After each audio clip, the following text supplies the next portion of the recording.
Ku izina ry'Imana Data na Mwana na Roho Mutagatifu, amen. Nimukomere bana b'Imana, Yezu arahari, ntacyo tuzaba. Ni wowe mugenga wanjye Yezu, wandindiye ubuzima, nzagusingiza. Dore amasomo tujya kuzirikanaho kuri wa gatanu w'icyumweru cya 15 mu byumweru bisanzwe, tariki 16 Nyakanga 2021. Isomo rya mbere mu gitabo cy'imuka Misiri, umutwe wa 11 umurongo wa 10 n'umutwe wa 12 umurongo wa 1 kugeza kwa 14. Musa na Aroni bakora ibyo bitangaza byose imbere ya Farawo, ariko Uhoraho atera umutima wa Farawo kunangira, maze ntiyerekura Abisiraheli ngo bagende bave mu gihugu cye. Uhoraho abwira Musa na Aroni bari mu gihugu cya Misiri ati, uku kwezi kuzababera intangiriro y'amezi, kuzabe ukwa mbere mu mezi y'umwaka wanyu. Nimubwire imbaga yose y'Abisiraheli muti, ku munsi wa 10 w'uku kwezi muzafata itungo rimwe muri buri muryango, itungo muri buri rugo. Niba urugo rurimo abantu bake kuri iryo tungo, bazarifatanye n'umuturanyi ubari hafi cyane, baringanize n'umubare w'abantu. Muzahite muri iryo tungo mukurikije icyo buri muntu ashobora kurya. Iryo tungo rizabe ridafite inenge, kandi ari isekurume imaze umwaka umwe. Muzaritoranye mu bana b'intama cyangwa mu bana b'ihene. Muzarigumane kugeza ku munsi wa 14 w'uku kwezi, maze ikoraniro ryose ry'imbaga y'Abayisiraheli bazaribage mu mugoroba kabwibwi. Bazende ku maraso y'iryo tungo, bayisige ku nkomanizo z'imiryango no ku mitambiko y'inzugi z'amazu bazaba barimo. Bazarya inyama zaryo muri iryo joro. Bazazirye zokeje, bazirishe imigati idasembuye n'imboga zisharira. Ntimuzagire icyo murya cyazo ari kibisi cyangwa cyatetswe mu mazi. Byose bizaba byokeje gusa, ari umutwe, ari amaguru n'amara. Mugomba kuzaba mwarangije butaracya, kandi nihagira ibisaguka mu gitondo muzabitwike. Iryo tungo muzarirya mutya. Muzabe mukenyeye umukoba, mwambaye inkweto mu birenge, mufite inkoni mu ntoki. Kandi muzarye mugira bwangu, kuko ari Pasika y'Uhoraho. Muri iryo joro nzambukiranya igihugu cya Misiri, maze nice icyavutse uburiza cyose mu gihugu cya Misiri, guhera ku bantu kugeza ku nyamaswa. Kandi n'ibyigwamana bya Misiri byose mbicire imanza. Nijye Uhoraho. Amaraso azababera ikimenyetso ku mazu muzaba murimo. Nzabona amaraso maze mbahiteho, mwoye kuzarimburwa igihe nzaba ndiho noreka igihugu cya Misiri. Uwo munsi uzababere urwibutso. Buri mwaka muzajye mukora urugendo rwo kujya gusingiza Uhoraho. Muzajye muhimbaza uwo munsi ko ibihe bigenda bisimburana. Ngiryo itegeko ridakuka mbahaye. Iryo ni ijambo ry'Imana. Zaburi ni 116. Nzashyira ejuru inkongoro y'umukiro, kandi njye niyambaza izina ry'Uhoraho. Ibyiza Uhoraho yangiriye rwose nzabimwitura nte? Nzashyira ejuru inkongoro y'umukiro, kandi njye niyambaza izina ry'Uhoraho. Koko Uhoraho abazwa n'urupfu rw'abayoboke be. None rero Uhoraho, wagiriye ko ndi umugaragu wawe, maze umbohora ku ngoyi. Nzagutura igitambo cy'ishimwe, kandi njye niyambaza izina ry'Uhoraho. Nzarangiza amasezerano nagiriye Uhoraho imbere y'iteraniro ry'umuryango we wose. Nzashyira ejuru inkongoro y'umukiro, kandi njye niyambaza izina ry'Uhoraho. Nyagasani Yesu nabane namwe. Amagambo mu Ivanjili ntagatifu Yezu Kristu uko yanditswe na Matayo, umutwe wa 12 umurongo wa 1 kugeza ku wa 8. Icyo gihe ku munsi w'isabato Yezu anyura mu mirima yeze. Abigishwa be bakabashonje, bamamfuza ingano barazirya. Abafarisayo babibonye baramubwira bati, dorere, abigishwa barakora ibijwe ku isabato. Ariko arababwira ati, ntimwasomye uko Dawudi yabigenjeje igihe yari ashonje, we n'abo bari bari kumwe, uko yinjiye mu ngoro y'Imana, nuko bari imigati y'umumuriko batashoboraga kurya, kuko yari igenewe abaherezabitambo bonyine? Cyangwa se ntimwasomye mu mategeko uko abaherezabitambo bakoreraga mu ngoro y'Imana ku munsi w'isabato, bahoraga bica ikiruko cyayo ntibibabere icyaha? Nyamara rero ndabibabwiye, hano hari igitambutse iyo ngoro. Iyo musobanukirwa n'iri jambo ngo icyo nshaka ni impuhwe, si igitambo, ndimo mwarahamije icyaha abaziranenge. Koko umwana w'umuntu ni umugenga w'isabato. Iyo ni Ivanjili ntagatifu. Koko umwana w'umuntu ni umugenga w'isabato. Bana b'Imana, turi mu biganza by'Imana, nitwishime tunezerwe. Niba dufite Yezu biraduhagije. Muri amasomo turazirikana ku ngingo igira iti, Imana umugenga w'ubuzima ije kudukiza.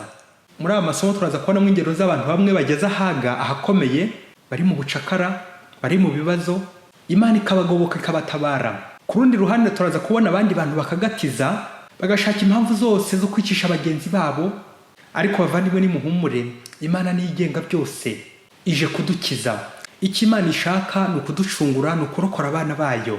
Mu isomo rya mbere kumvise umuryango w'Imana uri mu bucakara mu Misiri, ariko Imana uyu munsi ikaba yemeje kuwubohora, kuwukura mu bucakara bwa Misiri ibigirisha umugaragu wayo Musa. Imana ubwayo ikafashe icyemezo cyo kwiyizira, igahita passage, igatambuka ku Bayisiraheli. Mu kubamenya hakoreshwa amaraso. Imana yagize iti, bazenda amaraso y'iryo tungo bayasige ku nkomanizo z'imiryango no ku mitambiko y'inzugi bazaba barimo. Amen. Ngiyi Pasika y'Uhoraho. Pasika ni uguhita. Imana iratambuka, Imana irahita, Imana iranyura ku Bayisiraheli igambiriye kubakiza, ibarokore. Uhoraho agakomeza agira ati, amaraso azababera ikimenyetso ku mazu muzaba murimo. Nzabona amaraso maze mbahiteho, mwoye kuzarimburwa igihe nzaba ndikoreka igihugu cya Misiri. Uwo ni Uhoraho bivuze. Bakristo bavandimwe, amaraso y'intama ko tubyumvise ni intama ya Pasika ku Bayisiraheli, ariyo iyi ntama nyine igiye kubacungura, kubarokora. Iratwerekeza kuri Pasika y'Abakristo, Yezu wapfuye akazuka, akazukira kudukiza. Yezu yamenye amaraso y'agaciro gakomeye kugira ngo aducungure. Amaraso nk'uko tubizi ni ikimenyetso cy'ubuzima.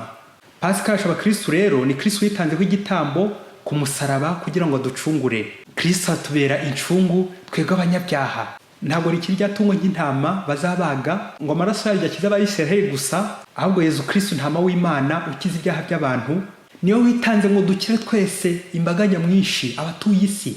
Bigatwerekeza nanone kuri Ukaristiya, tumanyurira hamwe. Yezu watwitangiye akadusigira ikimenyetso cy'urukundo, Ukaristiya, ngo tubeho nitumuhabwa neza. Abafite inzara n'inyota nababwira iki? Nimuze tumuhabwa neza, turakira. Muri Evanjili ya none turabonamo abashonji, intumwa zisonza ibiribwa by'iyi si, aribyo bitwerekeza ku biribwa by'ijuru. Yezu Kristo umukiza uri kumwe n'intumwa ze niwe uzabamara inzara n'inyota. Yezu umugenga wacu urwana ku buzima bw'abantu buri gihe, ni nawe umugenga w'isabato. Birababaje muri Evanjili, abafarisayo n'abigisha amategeko bibaseye Yezu nyuma y'uko abigishwa ba Yezu bamamfuje ingano ku munsi w'isabato. Icyo kikaba ikirego gikomeye cy'uko Yezu ngo yica isabato. Evanjili uyu munsi irashimishije cyane ukuntu Yezu agiye kwikura muri uyu mutego abafarisayo bamuteze, ariko hagati ahantu kwibaza impamvu batamushinja ubusambo, ko Yezu yibye we n'abigishwa be. Kuki iki kirago cyo bagitarutse? Ese babyeyi, ninde utazi ko kwangiza, kwiba, gufata ibitari byawe ari bibi, ari icyaha? None se Yezu n'abigishwa be ubu ntibakoze icyaha? Ese Yezu mu kwisobanura imbere y'abafarisayi ni ugushaka kwirengera no guhishira icyaha? Oya, hari ingingo 3 z'ingero Yezu agiye kuduha zerekeye gukurikiza itegeko no kuri igisobanuro gishya cy'Ivanjili, nouvelle interprétation de la loi. Bitwereka ko Yezu icyo ashyize hejuru ari ukurengera ubuzima bwa muntu. Rero itegeko ribereyeho gukiza umuntu mbere ya byose, aho kumwica, aho kumutsikamira. Ni ya maraso y'intama ya Pasika yo gukiza abantu, Yezu Kristo waducunguye. Igisubizo cya mbere kandi gitangaje, uzi ko kumamfuza byari byemewe mu muco w'Abayisiraheli? Biratangaje. Uzasome mu gitabo cy'ivugurura amategeko umutwe wa 23 umurongo wa 25 kugeza ku 26. Haragira hati, nujya mu murima w'imizabibu w'umuturanyi wawe, wemere kurya imbuto z'imizabibu uko ushaka, ugashira ipfa, ariko uramenye ntuzasoroma ibyo utwara. Nujya mu murima weze w'umuturanyi wawe, ushobora gucamo amahundo n'intoki, ariko ntuzageze aho gufata umuhoro ngo ukarare imyaka y'umuturanyi wawe. Iryo ni ijambo ry'Imana. Amen. Yezu rero icyaha cya mbere cy'ubusambo kikaba kimuvuyeho n'abigishwa be. Mbese ibi abigishwa be bakoze byari binemewe pe mu muco w'Abayisiraheli ku bw'itegeko. Ngiye impamvu abafarisayi batagarutse kuri iki cyaha cy'ubusambo, ahubwo bagashakira ibyaha ahandi. Bishatse kuvuga ko nabo bari bazi bikomeye iby'iri tegeko, ni ba rwiyenzo babashaka impamvu. Igisubizo cya kabiri ni ingero 3 Yezu atanze: Dawudi, abahereza bitambo, ndetse akagaruka no ku muhanuzi Ozeya, citation du prophète Osée. Aba bose bari bakomeye, bari basanzwe bazi amategeko n'umuco, ariko hari igihe cyageze bakayarengaho kugira ngo barengere ubuzima bw'abantu. Icyo Imana ishaka si ibitambo, ahubwo ni impuhwe. Si ugukurikiza amategeko y'inyuma ngo 100% utsikamira abandi, ahubwo Imana ikeneye umutima wawe, umutima ugororotse. Ikeneye kugira abana bayimpuhwe, kuko impuhwe zisesa urubanza. Sabato rero n'umwanya mwiza wo gukora neza no kuramira ubuzima bw'abantu, kwita ku bashonje n'imbabare. Igisobanuro cya Sabato mu ijambo rimwe ni ugukiza. Le sabbat c'est le jour du salut. Igisubizo cya gatatu, umwana w'umuntu niwo mugenga w'isabato, ni Yezu Kristu. Yezu ni usumba byose, ni ubuzima bwose bushingiyeho. Yezu ni utanga umurongo w'isabato, niwo mutegeka. Ese muyobozi, wowe ingoma yawe niyo kwica cyangwa niyo gukiza? Kuba warize amategeko, kuba uri umunyabwenge bigufasha kurenganura abantu, kubavuganira, cyangwa ubwo buyobozi n'ubwo butegetsi byakubereye umwanya wo korama no kurindagiza abana b'Imana? Twibukiranye ibirego bibiri muri aya masomo yombi, ari isomo rya mbere ari n'ivanjiri. Ikirego ku ikubitiro kiri mu isomo rya mbere, Farawo n'Abanyamisiri bashinja Abayisiraheli kwiyongera, la multiplication, ngo bari kwiyongera bikabije bakabarusha umubare, bikaza kurangira bibaye ishyari n'amatiku, bashaka kubakandamiza, kubakoresha imirimo y'uburetwa, ngo bagende babagabanya babica. Ikirego kiri mu ivanjiri y'uyu munsi ni ukumafuza ingano ku isabato. Nk'uko tumaze kubivuga haruguru, mwese mundagira ngo muribonera ko ibi birego ari amahugu, ni ibihimbano no gufatafata kugira ngo bagushemo abandi.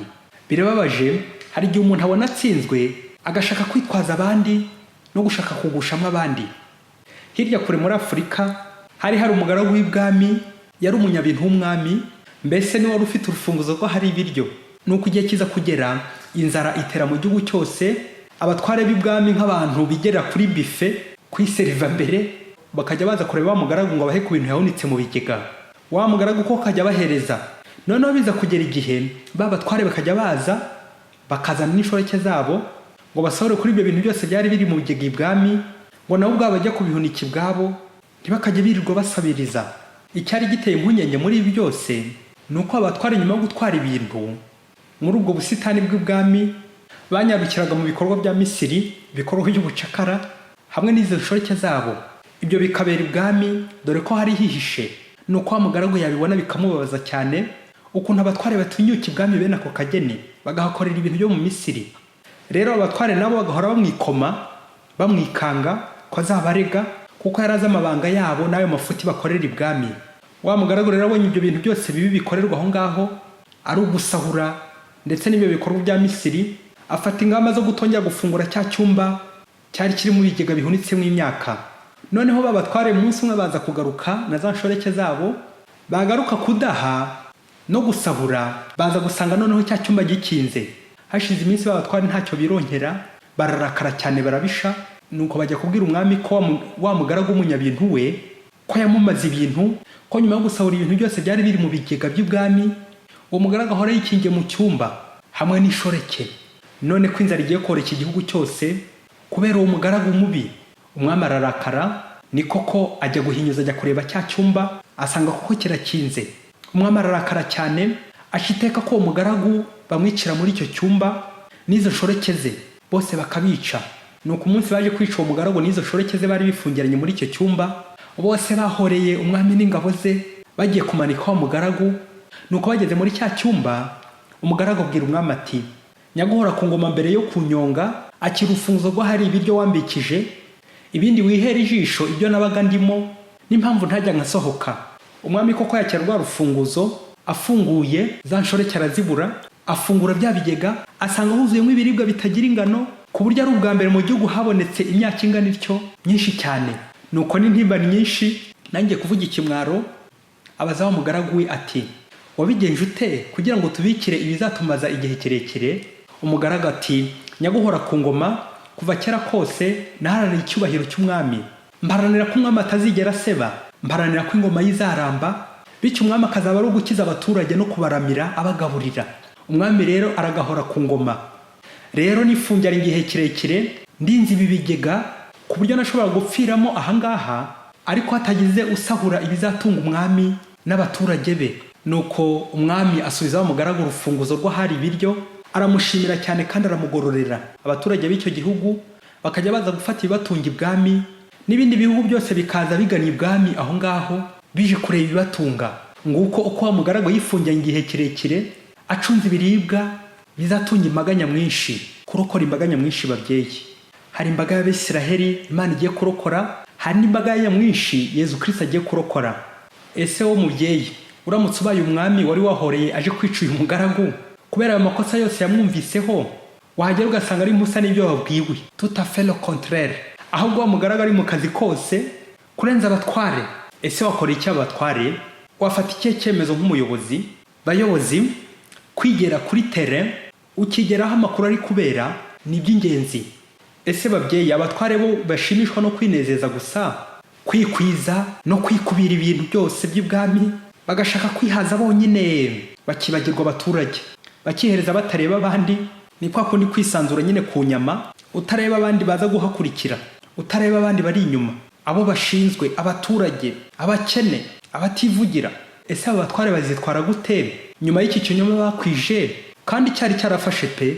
Ese uyu mugaragu bakakugera ko ayo makosa yose ushaka kwirengera, aho ntiwadohora ugashimisha abatware, ugashimisha abayobozi, ubundi ukabaho neza ntibagukomanyirize ku mwami? Gushimisha abantu aho gushimisha Imana? Cyangwa waharana gushimisha Imana ukomeza gushaka icyarengera abantu n'icyabaha ubuzima, aho kugira ngo ushimishe abantu bo bashaka kwikubira no kuburizamo abandi? Bakristo bavandimwe, ubuzima bw'umuntu busumbya agaciro imico, imigenzo ndetse n'ibintu. Ni ngombwa rero mu buzima hari igihe bigera kwifungirana, uri gutekereza imbaga nyamwinshi, uri gukorera abandi, urinze ibintu bizatunga imbaga nyamwinshi, concentration. Rero ntugahanire kunezeza gusa ba hafi, babayobozi b'abatware, ngo gukeza ubuyobozi, gucinya inkoro, ngo wibagirwe imbaga nyamwinshi, abandi batagira kirengera. Umugaragu nyawe nuhorana concentration nka Yezu Kristo, akerekeza ubuzima bwe ku bandi, akaberaho abandi. Abantu b'iyi si, abategetsi n'abandi banyabubasha, hari ubwo bibwira ko kuri ubwo bubasha buke bafite bakomorewe na Nyagasani, bakigira abagenga, bakamara, bakiyemera cyane ngo barashoboye byose, ngo barica bagakiza. Icyo gihe bakibagirwa ko Yezu ahari nk'umugenga wabo w'ubuzima bwose. Ese mu Kristo, kuki wari ucunga mugenzi wawe aho yaguye kugira ngo umufatire aho ngaho? Ese ubonye agakosa kuri mugenzi wawe uhita umuhindura ruharwa? Ninde udakosa koko? Ninde utaracumura? Ese muvandimwe, iyo uri mu cyumba wenyine, ibyo uri gukora, ibyo urimo nibizagira abantu benshi akamaro, ntukagarukire hafi. Cyakora niba wifungiranye uri kurwana ku buzima bw'abantu, urahirwa. Niba ari uburinzi uri gukora ni byiza cyane, ariko niba ari imigambi mibisha izoreka imbaga, yihorere, va muri icyo cyumba. Hanyuma abayobozi, muhagarariye Kristo, burya kumva amabwire birica. Ujye ubanza ushungure, umenye ukuri kw'ibyo waregewe, umenye kandi ko umwanya urimo ari uwo gukiza. Uri umwami wakomorewe na Kristo, uri umwami wo gukiza atari uwo kwica, nka Yezu Kristo nyine. Ese tuvuge ko uwo mugaragu wawe ari n'umunyamakosa da? Kumwumvisha ukamuhana, ukamuhanura, ibyo ni ibya Farawo n'abategetsi ba nyakubahwa, abanyagitugu. Rero twebwe abakristo, ubuyobozi bwacu ni uguhagarara Kristo, Kristo umukiza, umucamanza w'intabera, tukarengera, tukarenganura abarengana, tukaramira kandi tukagaburira abashonji, tukita ku banyantege nke, imfubyi, imbabare, abapfakazi, abakene, service de l'église. Ngaho Kristo ahibereye ubwe, umugenga w'isabato. Yezu akatunyuraho akiza abandi. Jamais, nta na rimwe Yezu ntaza kunyuraho yica. Uwo si Yezu unyura ku bantu yica. Yezu nyirimpuhwe anyura ku Bayisiraheli abakiza, ndetse n'imbaga y'abantu bose abakiza, abagira neza. Yezu nyirimpuhwe arakiza. Yezu sonzeye ineza yawe, Yezu mfungurira. Mwese Imana ibahe umugisha, Imana Data na Mwana na Roho Mutagatifu. Amen. Padiri Masumbuko Ladislas wa Diocese ya Cyangugu. Yesu reka tugushimire.